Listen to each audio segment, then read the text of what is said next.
ये रक्षाबंधन ने तो થોડીક જ વાર છે। વાહ મોદીજી વાહ।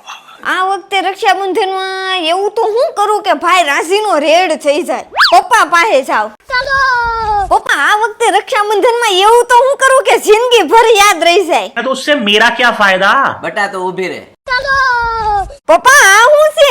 रक्षाबंधन स्पेशल गिफ्ट बॉक्स है। सड़क से उठाकर स्टार बना दूंगा मैं। હવે મારી વાલી દીદીઓ આ વખતનું રક્ષાબંધન તમારે યાદગાર બનાવવું હોય તો ચોકો વેલ્વેટ વાળા લાવ્યા છે રક્ષાબંધન સ્પેશિયલ ગિફ્ટ બોક્સ। આની અંદર 100 ગ્રામની ભાઈ બહેનના ફોટા વાળી અથવા તો તમે કહો તેવો ફોટો પ્રિન્ટ કરી આપે તે ફોટા વાળી ચોકલેટ આવે, સાથે ટ્રિપલ્સ આવે જેમાં પ્રોટીન બોલ, ડ્રાયફ્રૂટ ચોકલેટ બોલ, કોકોનટ બદામ બોલ અને પેન્ડો આવે, અને નામ વાળી રુદ્રાક્ષ વાળી રાખડી આવે। આમાં ગોલ્ડ અથવા બ્લેક બે કલર ઉપલબ્ધ છે। તમે કહો તે કલરમાં તમારા ભાઈના નામ વાળી અથવા તો ભાભીના નામ વાળી રાખડી બનાવી આપે। અને જો તમે ચોકો વેલ્વેટ વાળાની અને મારી આઈડી ફોલો કરીને ઓર્ડર આપશો તો આ ગિફ્ટ બોક્સ ઓલ ઇન્ડિયામાં ફ્રી હોમ ડિલિવરી કરી આપવાના છે। અને જો તમે પેજને ફોલો કરીને આ રીલ 10 મિત્રોને શેર કરશો તો એક નામ વાળી રાખડી એક્સ્ટ્રા મળશે। સ્ક્રીન પર કોન્ટેક્ટ નંબર આપી દીધો છે તો ઓર્ડર આપી દેજો।